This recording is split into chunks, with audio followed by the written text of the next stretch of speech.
Farmers in the village of Kalayaji can do nothing as water levels drop. The canals connected to wells through which they were irrigating their fields have run dry. The wheat is growing at a slow pace. And as water has become even more scarce, farmers worry there may be no harvest season this year. We worry a lot. We worry if this water gets scarcer, where will we go? We're very concerned about where we should go.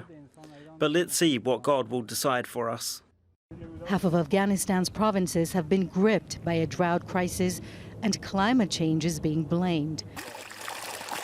There's been limited snowfall and rain, both vital during the spring and summer farming seasons. Humanitarian organizations are warning that people in many parts of Afghanistan face severe water shortages, including drinking water. It's also likely to create shortages of food, as there is not enough to properly irrigate crops.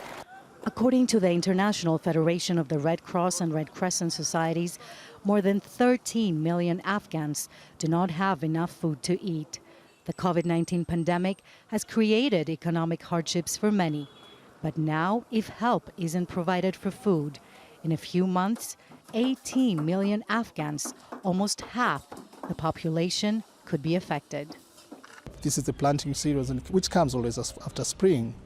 But the conditions are there that there's no precipitation enough, the moisture on the ground, and then they won't be able to plant. So that's why I'm projecting in coming months there will be reduced food availability, and as I mentioned the study that there'll be around 16 to 27% reduced yields in wheat alone, and that will have an impact. What means you'll spend a lot of money to import wheat in order to satisfy the local markets, but also because of that, the forces of supply and demand will mean the prices will also go up.